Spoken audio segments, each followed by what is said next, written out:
Good morning everyone, welcome back my channel. তো বন্ধুরা, সকালে উঠে আমি বাসি কাজগুলো করছি। দেখুন, আমি এখন ঘর ঝাড় দিচ্ছি।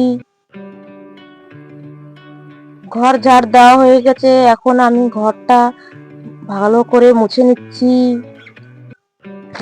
আমার স্নান হয়ে গেছে, স্নান করে এখন আমি এসেছি পুজো দিতে। তো বন্ধুরা, এখন এসেছি রান্নাঘরে রান্না করতে। রান্নাঘরে এসে দেখি শাশুড়ি মা চিংড়ি মাছ এনেছেন, কেটে ধুয়ে পরিষ্কার করে রেখেছেন। বালতিতে দেখুন কাঁকড়াও আছে, অনেকটা কাঁকড়া এনে রেখেছেন আমার শাশুড়ি মা। গাছ এখন আমি একটা একটা করে কাঁকড়া সব কেটে নেব। তো গাইস, এখানে আমি ছোট ছোট করে আলু আর সয়াবিন কেটে রেখেছি। তো বন্ধুরা, আমার কাঁকড়াটা ভাজা হয়ে গেছে। আমার শাশুড়ি মা এই কুমড়োটা দিয়ে এনেছেন কাঁকড়ার সাথে রান্না করার জন্য। তো কুমড়োটা ধুয়ে পরিষ্কার করে রান্না বসিয়ে দিয়েছি। গাইস দেখুন, এখানে আমার আলু আর সয়াবিন বড়ি ভাজাবি হয়ে গেছে।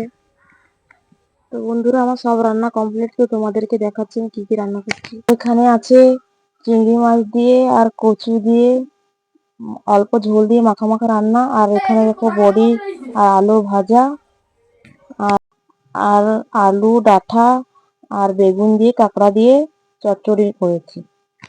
তো গাইস, ভিডিওটা এখন এইখানেই এন্ড করছি। দেখা হচ্ছে নেক্সট ব্লগে। ভিডিওটা ভালো লাগলে একটা লাইক কমেন্ট শেয়ার করে দিন।